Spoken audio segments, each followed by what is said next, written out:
Hello students, आज हम discuss करेंगे क्लास 10th का केमिस्ट्री का first chapter chemical reactions and equation. ठीक है, अब इस चैप्टर, ये केमिस्ट्री का फर्स्ट चैप्टर है आपका। इसमें बेसिक जो चीज़ें हमें पढ़नी है वो है केमिकल रिएक्शन, मतलब कि केमिकल रिएक्शन का डेफिनेशन, किसी केमिकल रिएक्शन को हम कैसे कैरेक्टराइज कर सकते हैं या हम कैसे जस्टिफाई कर सकते हैं कि केमिकल रिएक्शन हो रही है, वो सारे कैरेक्टरिस्टिक्स हमें इसमें पढ़ने हैं। किसी केमिकल रिएक्शन को किस तरह से हम रिप्रेजेंट कर सकते हैं, किसी केमिकल रिएक्शन को बैलेंसिंग किस हिसाब से करना है, और types of the chemical reaction इसमें हमें पढ़ना है। अब यहाँ पर सबसे पहले हम केमिकल रिएक्शन को डिफाइन करते हैं।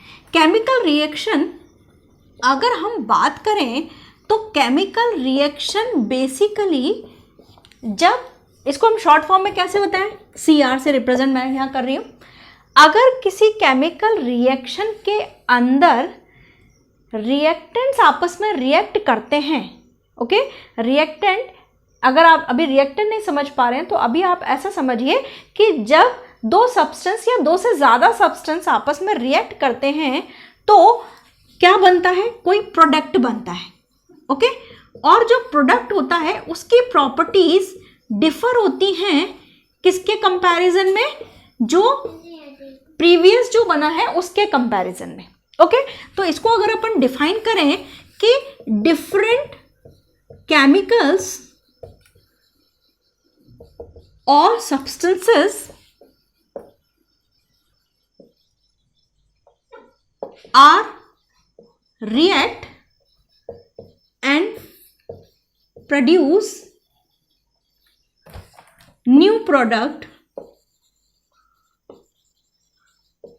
which has या have, मतलब कि प्रोडक्ट या तो एक से ज्यादा भी हो सकते हैं, तो प्रोडक्ट या प्रोडक्ट्स भी कर सकते हैं, which has या have differ properties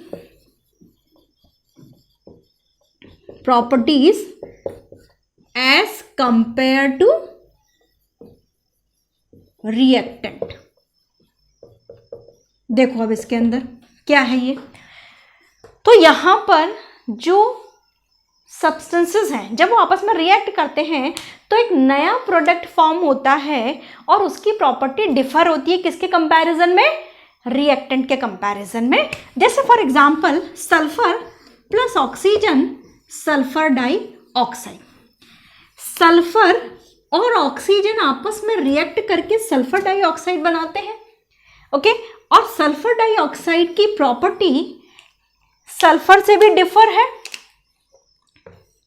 और ऑक्सीजन से भी डिफर है, यानी कि सल्फर डाइऑक्साइड की अपनी कुछ इंडिविजुअल प्रॉपर्टीज होंगी जो कि सल्फर और ऑक्सीजन को मैच नहीं करती होंगी, ओके। तो जब कोई इस तरह से चीज बनती है तो हम बोलते हैं कि ये केमिकल रिएक्शन हो रही है। समझ में आ रहा है आपको कि केमिकल रिएक्शन हो रही है। अब केमिकल रिएक्शन के अंदर बेसिकली दो पार्ट्स होते हैं, कौन कौन से, रिएक्टेंट और प्रोडक्ट। जब हम केमिकल रिएक्शन को लिखते हैं, समझ में आ रहा है, जब हम केमिकल रिएक्शन को लिखते हैं तो एरो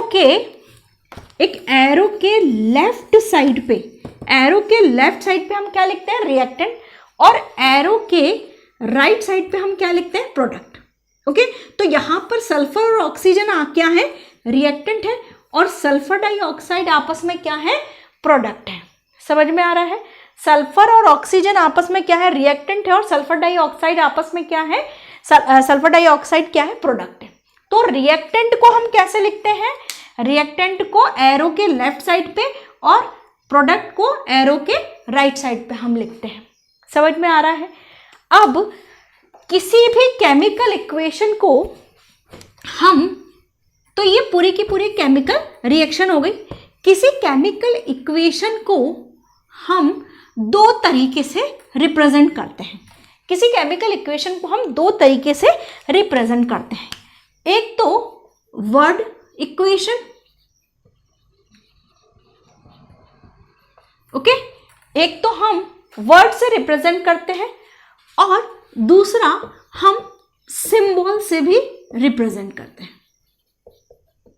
फॉर एग्जाम्पल, जैसे मैंने अभी यहां पर सल्फर प्लस ऑक्सीजन, ये क्या बना? सल्फर डाइऑक्साइड बना। सल्फर प्लस ऑक्सीजन क्या बन गया? Sulphur dioxide. तो यहां पर मैंने वर्ड के फॉर्म में लिखा है, समझ में आ रहा है? तो ये क्या कहलाएगी? वर्ड इक्वेशन कहलाएगी। मैंने यहां पर उनके नेम लिख दिए हैं। अगर मैं इसको सिंबल से रिप्रेजेंट करूं, सल्फर, सल्फर का सिंबल क्या होता है? एस। ऑक्सीजन का सिंबल O2 और सल्फर डाइऑक्साइड SO2। तो ये क्या हो जाएगी? आपकी सिंबल इक्वेशन। और जब आगे चल के आप PCM PCB लेंगे, तो कॉमर्स लेंगे तो कोई इशू ही नहीं है 11th में, लेकिन अगर आप PCM PCB लेंगे तो you have to study the chemistry, और यहां पर आपका सिंबल इक्वेशन ही चलेगी। ओके, तो ये और ये वाली इक्वेशन कौन सी है? Word equation. समझ में आ रहा है? तो किसी भी केमिकल रिएक्शन को हम दो तरीके से रिप्रेजेंट करते हैं, एक तो वर्ड इक्वेशन, ठीक है, सिंपल उसके वर्ड लिख लिए, और दूसरा हम सिंबल इक्वेशन से रिप्रेजेंट करते हैं। तो मोर एफिशिएंट तरीका क्या है? मोर एफिशिएंट तरीका है सिंबल को रिप्रेजेंट करना। इससे जो एक्सटर्नल होता है, जो आपका कॉपी जो चेक कर रहे हैं, उससे एक अलग इम्पैक्ट आता है कि आपको सिंबल भी याद है। तो अगर किसी इक्वेशन को अगर आप वर्ड के साथ साथ सिंबल फॉर्म में भी लिख रहे हैं, तो ये बहुत अच्छा इम्पैक्ट डालता है आपके कॉपी पे।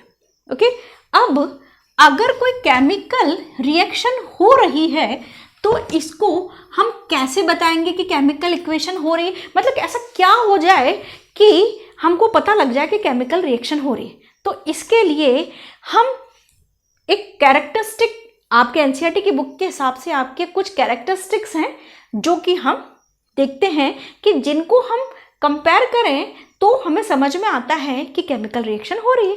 तो अगर इसको सबसे पहले अपन रिप्रेजेंट करते हैं, हेडिंग अपन डाल लेते हैं characteristic of a chemical reaction. Characteristics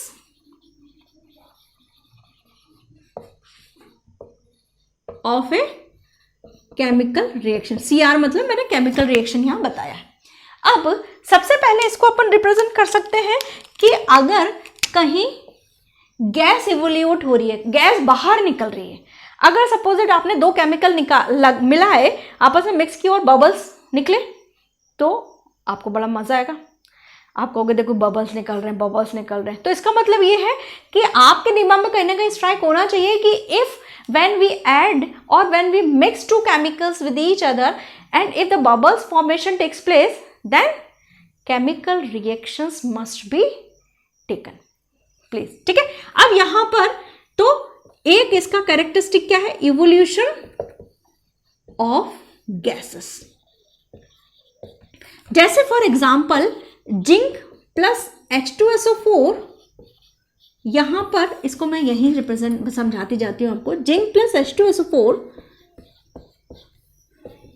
तो ये बन जाएगा आपका ZnSO4 प्लस H2, और ये ऊपर की तरफ एरो हो गया। तो यहां पर जैसे ये मैंने कॉनिकल फ्लास्क में अगर जिंक लिया है और यहां पर H2SO4 मिलाया है,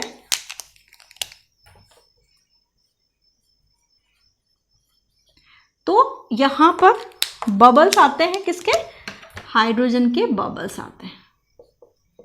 हाइड्रोजन गैस बाहर की तरफ निकलती है। ओके, तो यहां पर जब गैस का इवोल्यूशन हो रहा है तो हम ये बेशक बोल सकते हैं कि कोई ना कोई केमिकल रिएक्शन हो रही है।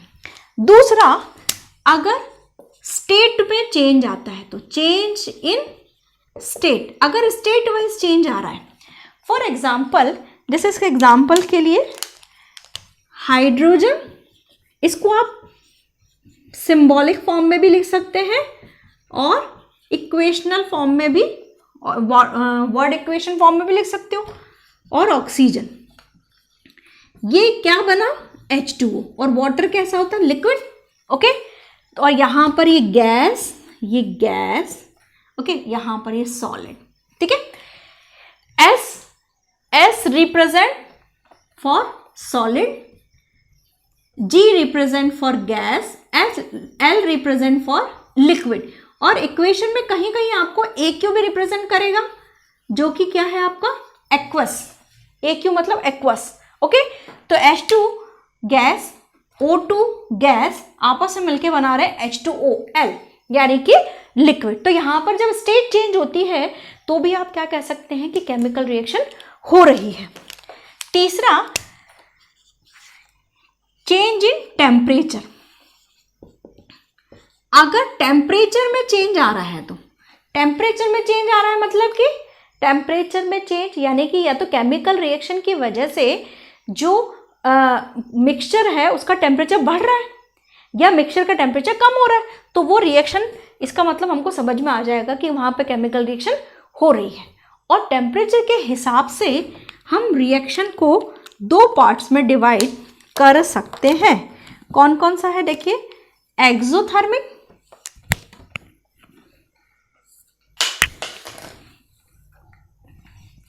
सबसे पहले आपका एक्सोथर्मिक।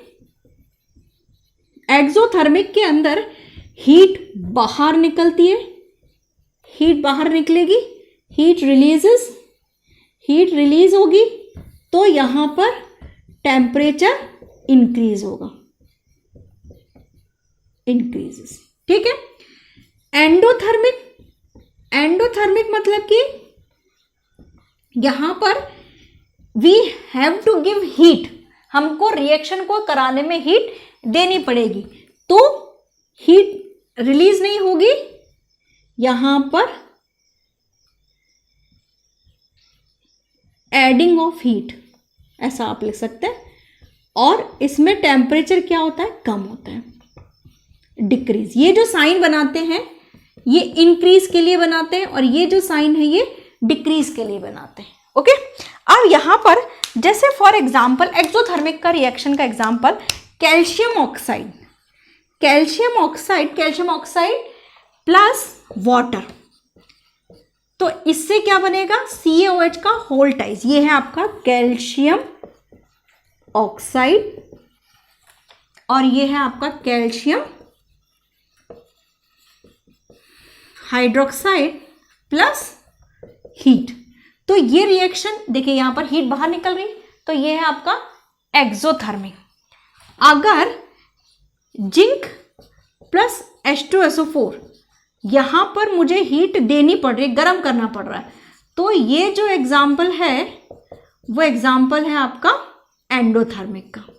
समझ में आ रहा है? तो calcium oxide plus H2O, calcium hydroxide plus heat, और जिंक H2SO4, जिंक सल्फेट और वाटर, हाइड्रोजन गैस जब निकल रही है, तो ये एंडोथर्मिक का, यानी कि यहाँ का टेम्परेचर क्या हो जाता है, डाउन हो जाता है। तो टेम्परेचर के बेसिस पे जो है 2 तरह की reaction, exothermic and endothermic reaction.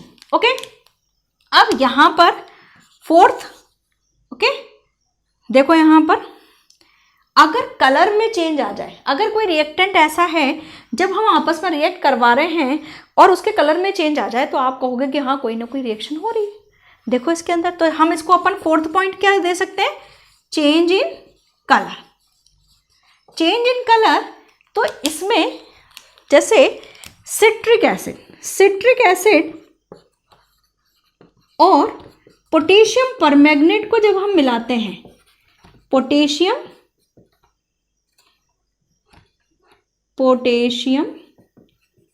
Permanganate,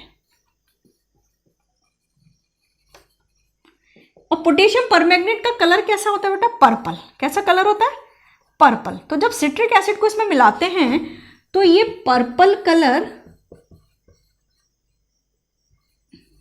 disappear हो जाता है बेटा। तो कलर के चेंज होने की वजह से भी क्या हुआ, यहां पर रिएक्शन हुई है, इसका मतलब कोई ना कोई। ओके, अब एक और फोर्थ पॉइंट जो आता है, जिसको हम यहां, फिफ्थ पॉइंट जो आता है वो हम यहाँ डिस्कस करते हैं प्रेसिपिटेट फॉर्मेशन।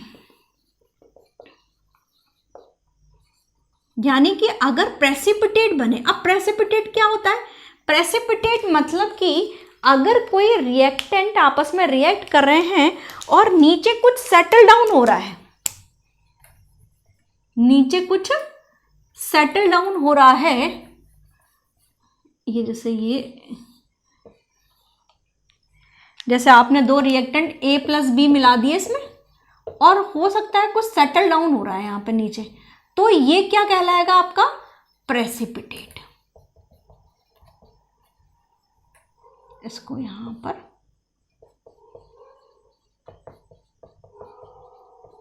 प्रेसिपिटेट कहलाएगा। ओके, तो प्रेसिपिटेट फॉर्मेशन अगर हो रहा है तो उसको हम ये समझेंगे कि कोई रिएक्शन हो रही है। अब जैसे इसमें अगर हम देखें कि पहले के ज़माने में आरओ वगैरह तो नहीं होते थे, तो पहले के ज़माने के लिए वो क्या करते थे कि पानी के अंदर एलम को रोटेट करते थे। एलम को एलम मतलब फिट करे, एलम को ऐसा 2-3 बार घुमा दिया, ऐसा स्टोन, ऐसा आपको ट्रांसपेरेंट स्टोन जैसा दिखता है वो, ओके, और फिर उसको रख देते थे बाहर। जब एलम पानी की डस्ट और मड से रिएक्ट करता था तो वो नीचे सेटल डाउन हो जाते थे, तो उसको हम क्या बोलते थे? प्रेसिपिटेट फॉर्म हो गया। ओके, तो इसके अंदर इसको मैं रब कर रही हूँ बेटा, प्रेसिपिटेट फॉर्मेशन की जैसे रिएक्शन है अपनी, पोटेशियम आयोडाइड